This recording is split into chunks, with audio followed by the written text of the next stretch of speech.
going on, Chuckleheads? I am Carlo Guadagnino. This is the Dingo Talk Alumni Tour, part two of our virtual transition, I guess we would call it. Um, Katie Vallone, live from New Jersey. She's going to be on the show with us today. She's going to talk about everything from how she got to Bethany to what she's doing now at NBC. Then we're obviously going to send it to KJ at Maple Shades Outdoors and Harry Chambers with Chambers General Store. But without further ado, this is Katie Vallone. What's going on, Chuckleheads? I am Carlo Guadagnino. This is the Dingo Talk Alumni Tour. My guest this week, live from New Jersey, is Katie Vallone, class of 2017. Katie, welcome to the show. Thank you. I'm glad you asked me. I can't give this to you, but we'll rain check next time you're in Pittsburgh. Actually, I miss it so much. Like, there's certain things in West Virginia, obviously, that aren't here. Send it my way. I 100% will do that. So we're going to do the show the same way we do it every week.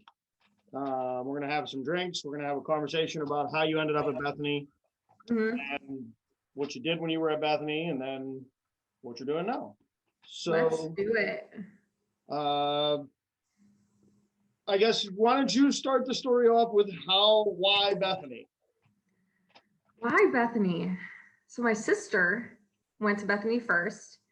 And when she got recruited and I came with her when she first visited the school, we got a tour. I want to say even Jan gave us a tour. She was with us pretty much the whole time. So she was one of the first people that I met here as well. And she really liked the school. And every time that I was in high school, I would come and visit her too, because I'd be missing my sister so much. Absolutely. I would want to see how she was doing, because if you ever met my sister before college, she was, and I mean, maybe even between college, but she was so quiet, very to herself, And then when she went to Bethany, it was like she became such an amazing person. And I was like, I want to do that myself. And I want to experience what she experienced too. And again, I came and visited here so much with her that I was like, oh my God, you were basically already here anyways. Literally, I was like, I just need to go here already. And Bethany was the only school I actually applied to. And I got in right away, thank God. So let's talk about that transition between, so you graduate high school, fall of 13, you're coming to Bethany. Was there any issues for you in time management, or was oh my God, course load, stuff like that? Let's talk about your freshman year and kind of maybe some of the struggles. Right. That's actually, I'm glad you brought it up, because my first year I actually came in as a business degree, and I was going off of that because I'm everyone could do something with business, this and that, blah blah. But I also really didn't look at any other majors at Bethany beforehand too. I was just I'm going to do business. Yeah. I went in, I took my first economics class, and I was I don't think this is. I don't think I want to do business anymore. I literally opt out right away. I'm not even kidding. And yeah, that first semester, definitely I was wanting to hang out with everyone, go to certain parties, go to certain things, not really using my time wisely and forgetting that I was there for school.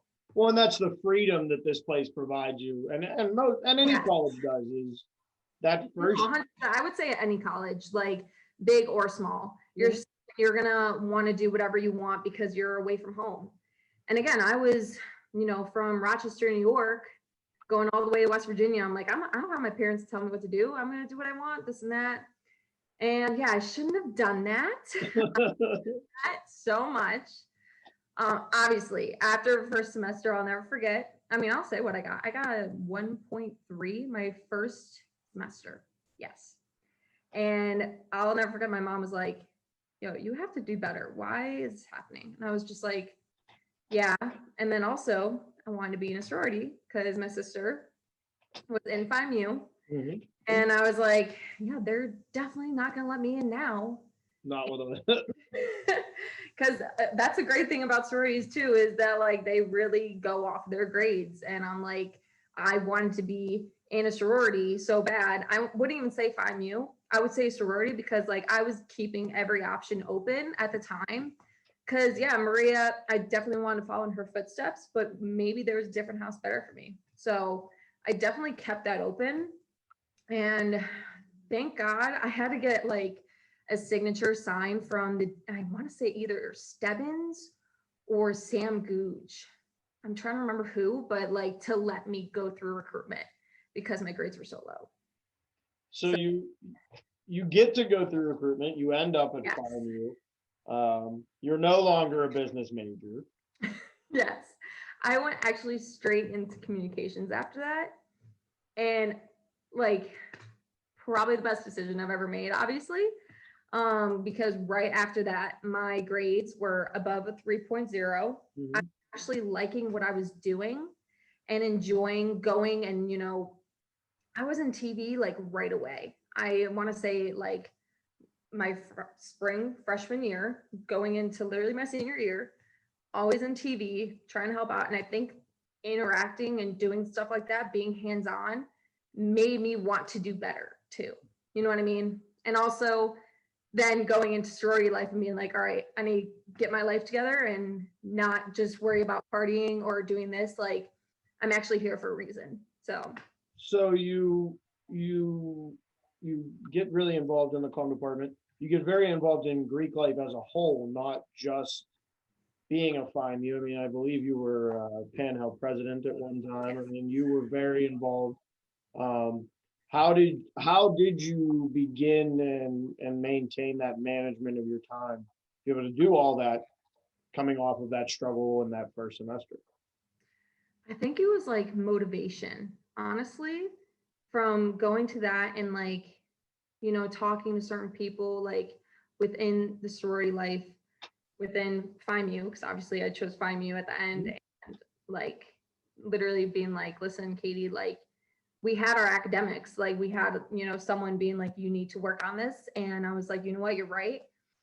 And again, going into communications, I actually enjoyed doing it. So I was like, I can actually enjoy doing my homework. Yeah. You know what I mean? Like I can actually enjoy like reading about certain things and actually understanding the purpose of it. Because that's another thing too. I feel like in high school, I wasn't really good in school and this and that. And so then going here, I was like, I need to do better for myself.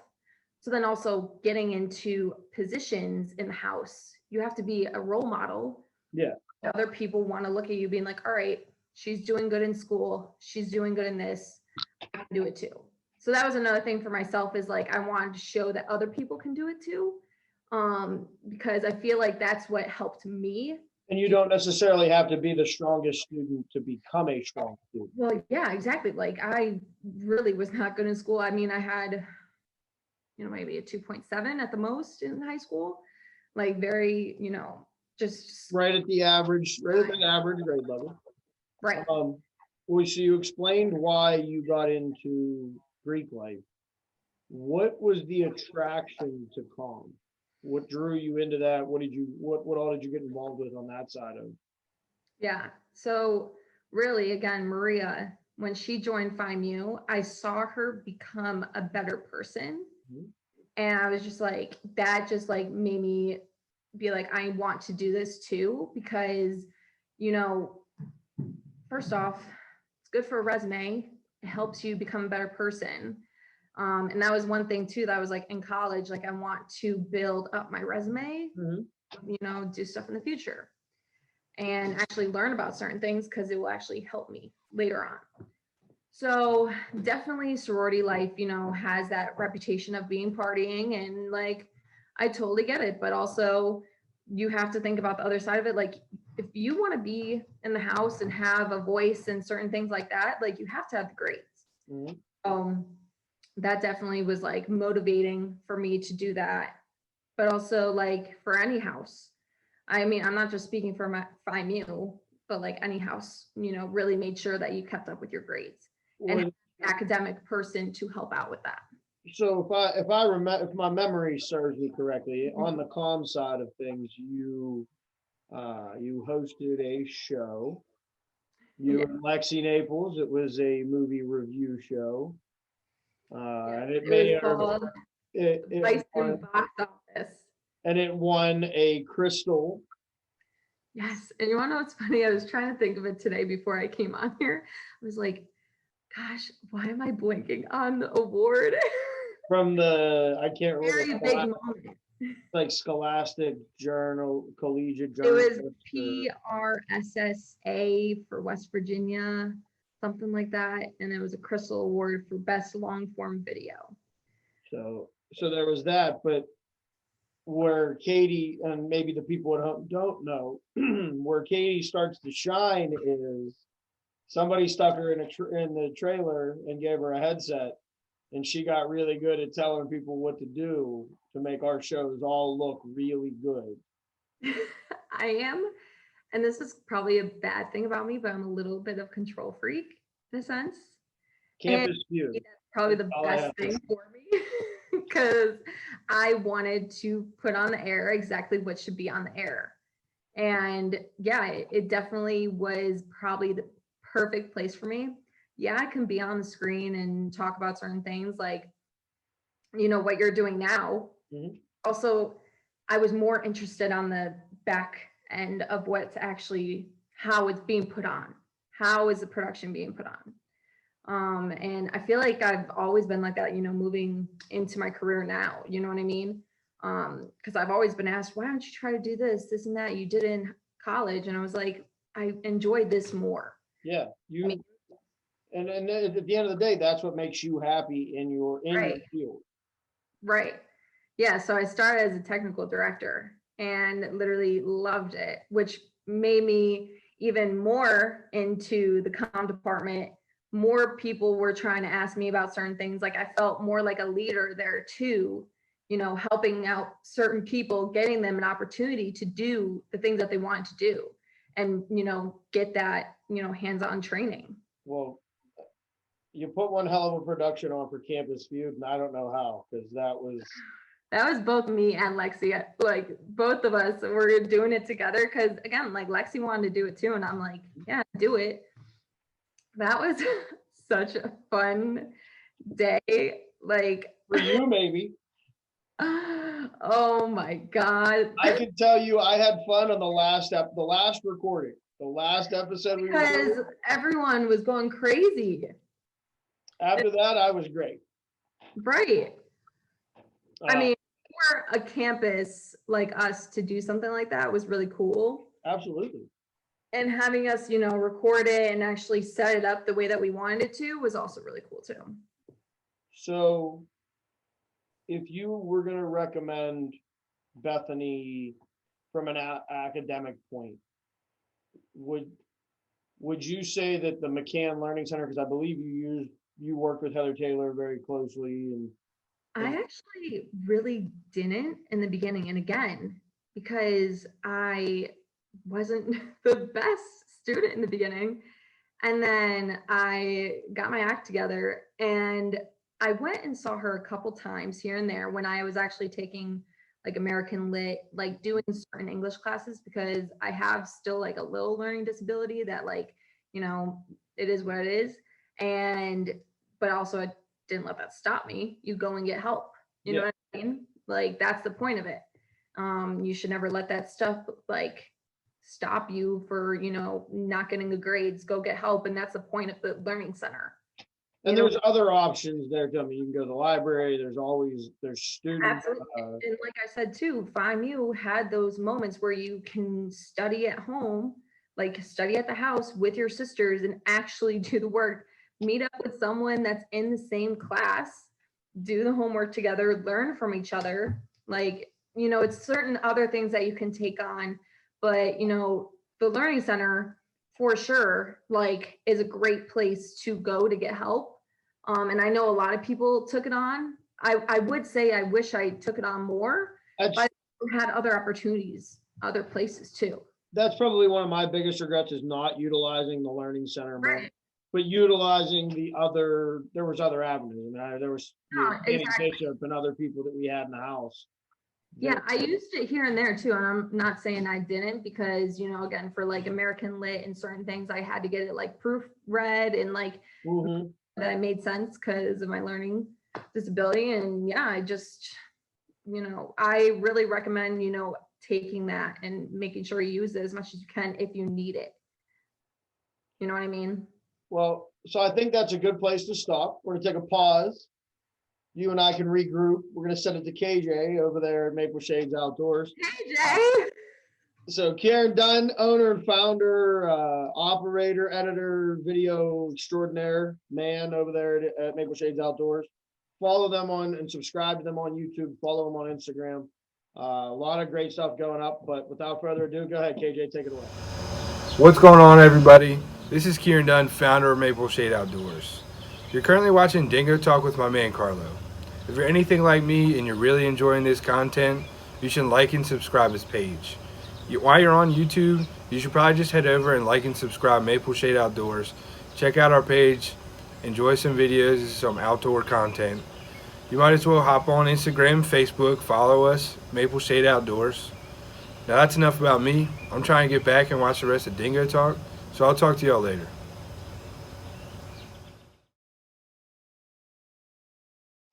What's going on, Chuckleheads? I am Carlo Guadagnino. This is the Dingo Talk Alumni Tour. As you've probably known, if you've made it to this far, our guest is Katie Vallone, class of 2017. Katie talked about everything, how she got to Bethany, a lot about Greek life and her experiences here. Now we're going to talk about the experience that every Bethany person has in common. Comps. Okay. So the week leading up to comps, you're studying. Yes. How'd it go? So it was me and Lexi. I want to say both me and her like planned. We're like, we're going to take comps together. We're going to study together and we're going to pass this and kill it. Like we were like, I want to say we planned it, but maybe we didn't. And it was just coincidence, but I'm very sure that we did. But luckily enough, I had my best friend Lexi to do it with me. And, you know, Lexi was a very smart person. She still is. She's very, very smart. And again, having a little learning disability and like, you know, wanting to do best for myself, being with her and actually like, we took it seriously. We set up our whole cube in FIMU because we're in the same cube. And I want to say most of our years, we made sure that we were in the same cube in FIMU. I want to say 2 out of the 4 years.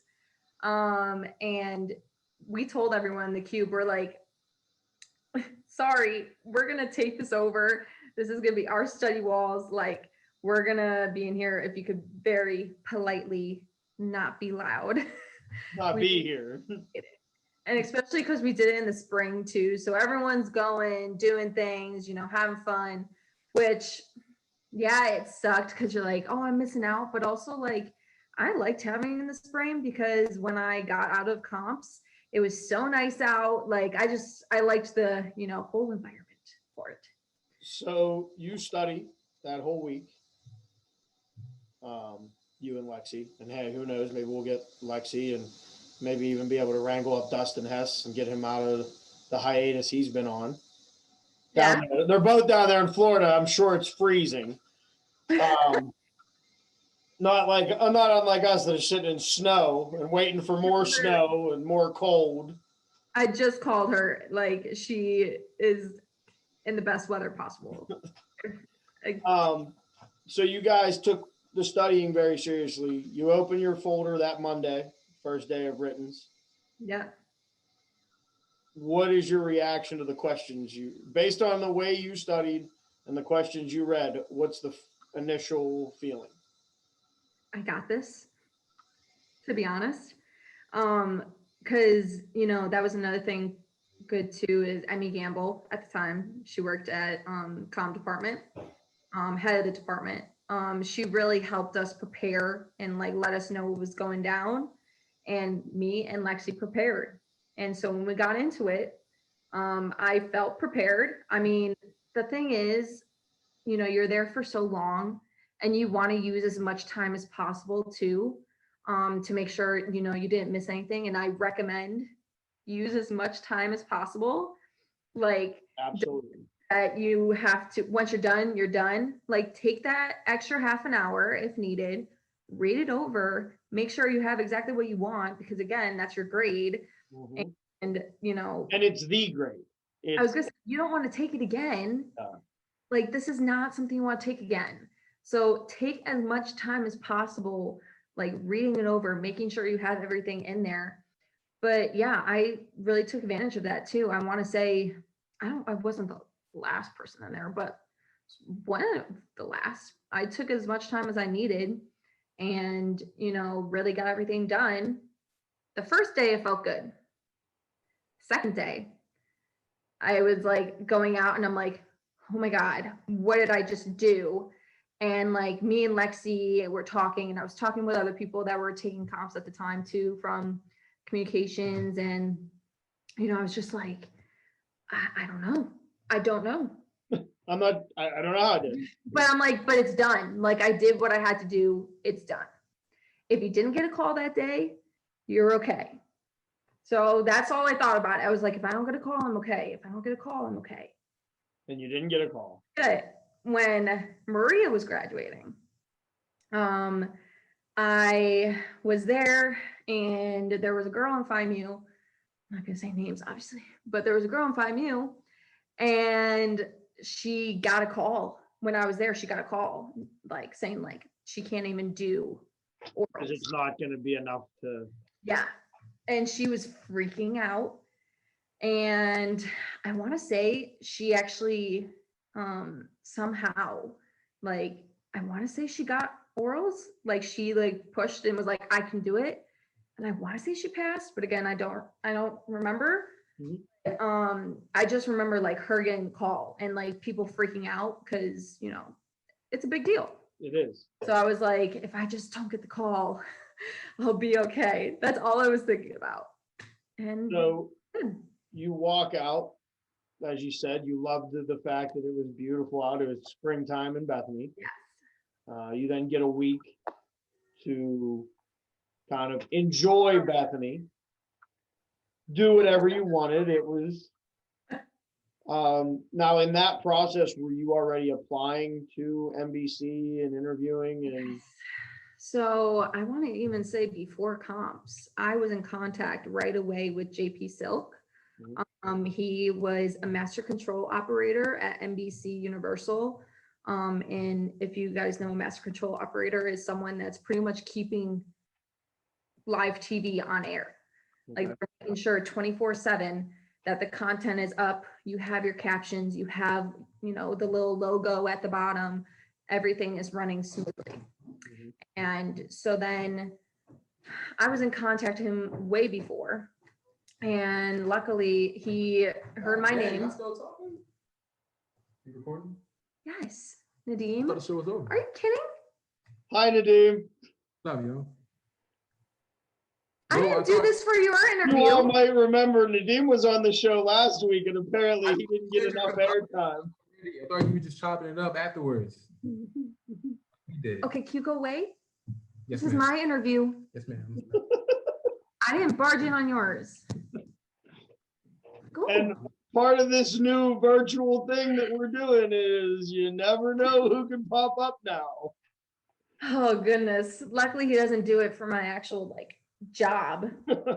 He asks, he'll come, he'll be like, are you on camera? Or he'll be like, can they see me? Nope, not for this one. Nope. Okay. So you were in What? contact with JP. Yeah, so I was in contact with him right away.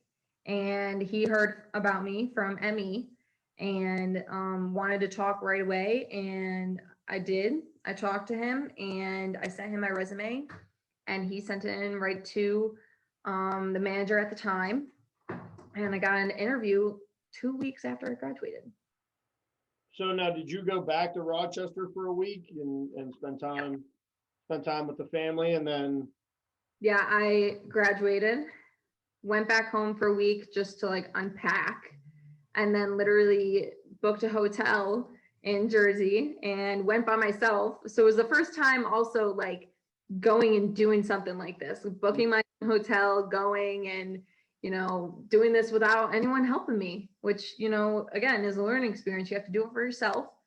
And I went And, you know, the first time, it's called the NOC, we call it, the Network Operating Center, where again, everything, you see all the little screens, everything's being played live, sports and entertainment. And it's like, oh my God, like, this is awesome. That's your Graceland right This there. is my mojo. This is where I'm supposed to be. Like, that's when I knew I was like at the right place. And JP was there when I was getting the tour and everything. And then I want to say a week later or around there, not too long, I got accepted as a contractor. So and again, a contractor for they have a certain program that you're full-time for 1 year until then you have to become staff. And then once you're staff, then you're good. If you don't become staff, you're a contractor at part-time. So that full year, I was like, I'm going to put in the best work possible. Like, I worked 50-hour weeks. Like, I was probably, not to like brush off my shoulder, I was one of the best people there, like really making sure that I got as many hours. Like, the people would call me being like, hey, you want to work overtime? I'd be like, yes, working that right away. Because also I had to pay my own bills. Yeah, like, yeah. in Adult life Jersey comes. is not cheap. I was paying for almost $1,500 for a 1-bedroom by myself. Woo. So yeah, I took that overtime as much as I could. So you went from a contractor and then you became part of staff? So it's a long story. And again, I'll start from there. So when I was like a contractor, but full-time, my manager pulled me aside, you know, having like a one-on-one conversation just to see how things are going. And the whole time I was telling him, like, I want to be staff. I want to do more there, this and that. And he's like, Katie, and I'll thank him for this. His name is Eric. I'll thank him for this literally forever. He's like, no offense, but like, you could do better than this. I see you doing other things, and I know someone that needs the help and where you can fit perfectly in. And I was like, okay, well, what do you mean? He explained to me that it was a 9-to-5 job, you know, Monday through Friday, this and that. And I was like, sold. I can do that. Because I was working at the time 2 p.m. to 10 p.m. And again, like, I would take whatever overtime shifts. So I would work early mornings, late at night, like whenever, like asking the dean. I literally, like, there were sometimes, because we're still dating at the time, like I would be texting and be like, going in for a shift, like constantly. But again, having that motivation and having, you know, my manager at the time see that and then be like, she could do this. So I then transferred teams and I went as a contractor still, but I went to become a business operations coordinator for the quality and project management team. And I actually, at the time, I think it was just the quality team. So the quality team, my team that I'm currently on now, is we are the business side of things, I can say.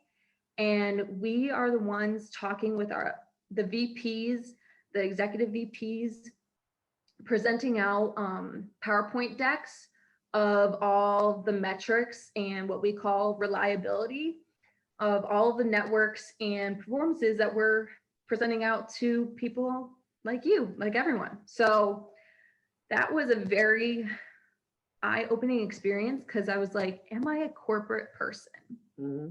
I don't know, because again, like you said, like I'm always that technical person. I really enjoyed it, but I'm like, am I gonna regret not trying it? Absolutely. You know what I mean? Because yeah, you can stay in one place for as long as you want. Again, JP, he really loves it. He likes what he's doing. He's been there for 30 plus years. Me, I was like, I want to test it out. I want to see more things about NBC. You know what I mean? And again, I was young. So I went and I worked as a contractor there. And then at the time, my boss now, but my boss then was, they couldn't hire someone at the time. So my contract was over. I was working part-time for 2 months, freaking out. putting my resume in NBC anywhere. Finally, I got a full-time staff position as a digital operations coordinator. Still at NBC, still same place. So I knew everyone there still, and I worked there for a year. So again, this is like, that was like 1 year as a contractor. And then I went to a digital field where, again, I mean, Nadeem probably explained it. It's where Nadeem works now. But you're just making sure that all the content is on your devices and making sure that it's running smoothly. You know, the live feeds, things like that. It's a really cool job. Okay. And you know, my boss then at the time, freaking awesome. His name's Bill. Really, really great bosses. Finally, my manager now, she was like, Katie, I need you back. And I was like, and at the DNOC, you're 24 hours. You know, again, so I was working at that time when she asked me to come back I was working 8 p.m. to, I don't want to say 6 a.m. I want to say it was like 4 p.m. or 4 a.m., something like that. Okay. So you were the late. I am not a late night person. I was like, get me out of this. I love you guys. This was a great experience again, because I'll say this again, you always want to try different things to make sure you actually like what you're doing. I liked what I was doing with the team. They just couldn't hire me at the time. And then they could hire me and I was getting paid more. And, you know, full time, still everything. And I was like, I'm going to go back. Got a job. So that's where you are now. Yes. So I went back. I was a business operations coordinator then. And then a couple months ago, I want to say in October, it was kind of like a nice birthday present. I got promoted to be a business operations specialist. So congratulations. And all post, thank you. It was great. I like cried because I don't know. It was just like, she was one of the people that I really looked up to. I still do to this day. And, you know, then going back and, you know, she talked to me being like, you really deserve this. You did so much. Especially during COVID, like the COVID season, like being work from home, you killed it. And so she gave me a promotion. And so you're working from home as well. Yes, I love it. So Nadeem said he never wants to go back anywhere. He wants to work from home forever. Same. just same, like no. Like, don't get me wrong, I miss my work friends because that's a thing too, like going from different departments. And the department that I'm in now, we stretch out to we're like support every other team, like every other vertical. So we're like that support structure for the business side of things. So I know a lot of people in different departments too. And I mean, you can ask if, you know, like Cody or Lily, they work at NBC too now. And they will always be like seeing me be like, oh, hey, like, because again, I'm a very social person. And yeah, it's, you know, I miss that, you know, lifestyle, but also like, I love waking up 10 minutes before work, just putting on a better shirt, not like a nice shirt. Just a better shirt. Trying, you know what I mean? And going right to my computer and doing what I do, because my job, luckily, was very easy to work from home. Yeah. Even if I wasn't, like, if the pandemic didn't happen, which, you know, obviously did and ruined a lot of things for a lot of people, but if it didn't, I was still able to work at home no matter what, which was nice. But for someone like Nadeem, you know, I was actually very surprised their transformation in having them work from home, you know, because a lot of their stuff is with different devices and doing that. They provided everything for him to do his job at home. So they put in that time and that effort to get people to work from home and be safe. And like, I reckon, like, and still keep the day-to-day operations going. Absolutely. He can do his day-to-day job at home safely to full capacity. You know what I mean? And that's like a huge, like, claps to NBC and like our IT teams and, you know, all that snaps. But like, and other teams are doing the same. It's a huge thing, and a lot of the work environment's going to change because of that. Absolutely. So I'm blessed. So we've come to that point. I'm going to ask you our final question, and then we're going to send it to another good friend of yours, that Harry Chambers guy. Can I tell you, I miss not just the breakfast sandwiches, but the pulled pork sandwiches. Which Harry could tell you I was there every Thursday getting that sandwich. So if he can send me one. Well, I'll have to tell him that there is a special message for him in this episode that he has to watch. Of course. Yes, please.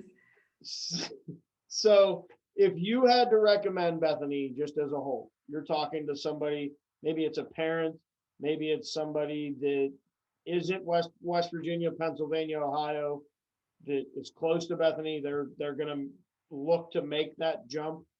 What would your recommendation be, being from, I mean, you're a good ways up there in Rochester. Yeah, it's crazy that we even found it, you know what I mean? But they made the effort, obviously, to find Maria. And again, if it wasn't for Maria, I wouldn't have found the school. So we have to thank Maria. If you're watching this, shout out Maria. Maria, shameless plug for the show. We want to have you on. So she would love to be on. She's a good one to have too, especially for what she's doing now. So that's a teaser. We'll just leave it alone. You'll have to get on the show to find out. But so you had that connection of your sister being here because you didn't come here to play a sport. I actually played tennis for 2 years. So I did come because I really enjoyed tennis. But then when I was playing, I don't know, there was a lot of other things that I was doing differently that didn't really matter. Tennis really wasn't fitting in. And then I really, like you said, got more into communications. I got more into stuff. So it was 2 years of fun, but that's it. So this is the point where I send it to that guy, the bald guy down there. He's been there for a lot of years. I don't know. He told us a couple shows ago. It's a lot of years. Chambers General Store. If you've been to Bethany and you've not gone in there, you didn't actually come to Bethany. They have 2 shirts, the Shroom Capital of the World shirts, and I have it right there. I'm not gonna, they have the new red shirts. It says Chambers General Store on the front, and on the back it says if they don't have it, you don't need it. Breakfast sandwiches all day, biscuits and gravy now. He's got lunch specials. He's got soups in the wintertime, fish Fridays. And I wanted to say again, thank you for being on the show. Of course. And without further ado, Harry Chambers, take it away. You've just watched another exciting episode of Dingo Talk, recorded in the secret lair deep in the hills of Bethany, West Virginia. Let me give a shout out to my man Dunn over at Maple Shade Outdoor. He's got some great stuff going on over there on YouTube and Instagram. Please make sure you check him out. Also, now available as promised, we have the second edition Bethany, West Virginia Mushroom Capital of the World t-shirts and our Chambers General Store. If we don't have it, you don't need it t-shirts. Available in all sizes. So make sure you stop by the store for a t-shirt, breakfast sandwich, or sausage, biscuits, and gravy, and make sure to check out those daily lunch specials. Now back to you, Dingo. You wanna know by now.